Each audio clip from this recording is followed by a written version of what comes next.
কল্পনা করুন, কোনো স্বর্গ নেই, নেই কোনো নরক। কিংবদন্তি গায়ক জন লেননের কালজয়ী ইমাজিন গানটি শনিবার ভেনেজুয়েলার প্রেসিডেন্ট নিকোলাস মাদুরোর জনসভায় বেজে ওঠে। মঞ্চ ঘিরেছিল হাজার হাজার সমর্থক। সৃষ্টি হয় আবেগঘন পরিবেশ। সম্ভাব্য মার্কিন আগ্রাসনের মুখে এ গানের মাধ্যমে শান্তি, বিশ্বভ্রাতৃত্ব ও বিভেদহীন পৃথিবীর বার্তা দিয়ে জনগণকে ঐক্যবদ্ধ থাকার আহ্বান জানান মাদুরো। মাদক চোরাচালান ঠেকাতে প্রশান্ত মহাসাগরে রীতিমতো যুদ্ধের প্রস্তুতিতে আছে যুক্তরাষ্ট্র।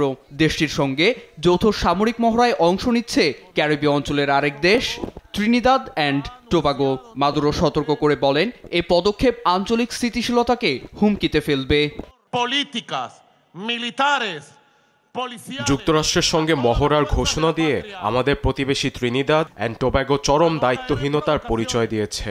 আন্তর্জাতিক জলসীমায় সামরিক মহড়া ভেনেজুয়েলা সহ অন্যান্য প্রতিবেশীদের জন্য দুঃসংবাদ, যা পুরো ক্যারিবীয় অঞ্চলের শান্তি নষ্ট করে অস্থিতিশীল করে তুলবে। স্বাধীন দেশ হিসেবে ভেনেজুয়েলার প্রতি সম্মান দেখাতে হবে জানিয়ে প্রেসিডেন্ট মাদুরো বলেন, কোনো শক্তির কাছে মাথা নোয়াবে না কারাকাস।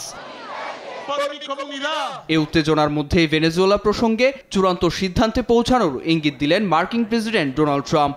বিষয়টি স্পষ্ট না করলেও ধারণা করা হচ্ছে কারাকাসের বিরুদ্ধে সামরিক অভিযানে যাচ্ছে ওয়াশিংটন। প্রশান্ত মহাসাগরে কয়েক ডজন যুদ্ধবিমান ও 15,000 মার্কিন সেনা মোতায়েন রেখেছে ট্রাম্প প্রশাসন। নীরব দাস, নিউজ ডেস্ক, দেশ টিভি।